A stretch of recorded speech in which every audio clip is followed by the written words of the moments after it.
yung babae, dali nyo sa ospital. Oo, sunduin na. Di ba kayo naaawa dyan, no? Kayo na pala sasaktan, niyak. Talo kayo ng talo dyan.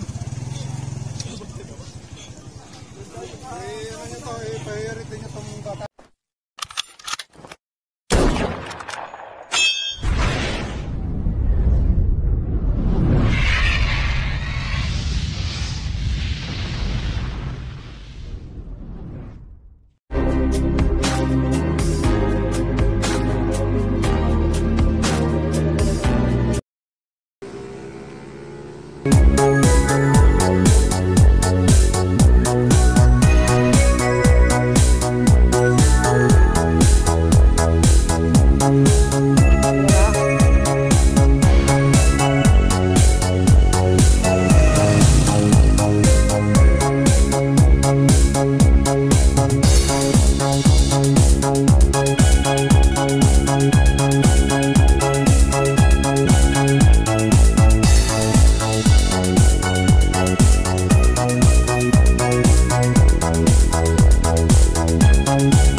Guys, nandito tayo sa Tanawin ngayon at mukhang may aksidente dito. Tingnan natin kung anong nangyari at kararating lang natin. Tingnan natin kung anong nagbanggaan dito. Kung sino ang biktima at sino ang naturang may kasalanan. So, tingnan natin dito. Mukhang na-injury si Manong. Ayan. Ayan, ayan, may injury. Tapos ito yata yung involved.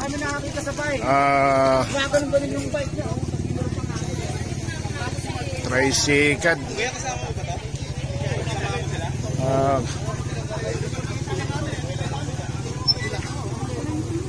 Ano nangyari? Ha? Nagulat na lang po kasi nakita ko talaga yung bikers hawawang ganyan. Tapos yung bikers talaga yung unang sumemplang dyan sa gitna bago kami. Sumimplang? Nanamaan yung bikers kasi kami nga yung tumituti. Mayroon bang nakakuha ng video kung paano nangyari? Kasi ang bilis lang eh. So anong nangyari sa'yo? Nalaglag ka? Ayan, na-injured siya. Ano pangalan nyo, te? Joyce ko. Joyce. Tapos sino yung nakabangga sa inyo? Yung sino sumimplang? Hindi po namin masyado na ano eh. Ayun guys, masaklap na linggo na injured si Ma'am Joyce. At nandito ngayon yung mga kagawad ng barangay at inaayos kung sino mananagot dito sa pangyayari. Guys, kung napapansin nyo, napakakitid at napakaliit na lugar itong daanan sa naturang ang bilis ng takbo niya, ang bilis. Gumiwang na siya. Bumangga sa amin. Gumiwang siya. Bike ang may kasalanan. Parang sabi niyo ako may kasalanan dyan. Kumain kayo ng linya dyan sa motor, no? Kumain sa akin eh. Dalawa kasi kayong bike dito kanina, biker tayo pareho. Kinain niyo yung linya ng ano. Ang maganda dyan, mag-usap kayo. Punta kayo sa ano. Ang dami nakakita, hindi niyo sabihin na ano. Kayo yung nagmaniho nito, sir? Kayo nagmamaniho? Kayo? Tapos sa atin na tumba ba yan? Natumba ba yung bike? Hindi, sumalpok na kasi ako dito eh. Oo. Sumalpok na ako. Kaya mo yun tayo nagbabike din eh. So hindi, pag-usapan na lang para maayos yung problema. Ito ba yung nabiktima? Siya yung natumba? Kasi ang problema dito, ang dami kasi mga biker dito na nakaano. Hindi Kaya, man lang kami is... sa barangay. O, ano yan?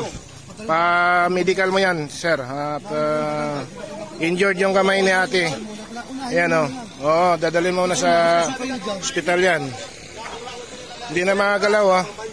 Injured yung kamay ni ate.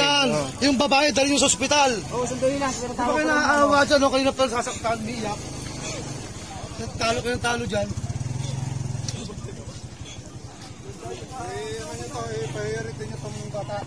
Dali nyo muna sa ano to, clinic o. Tsaka pag-uusapan nyo yung ano.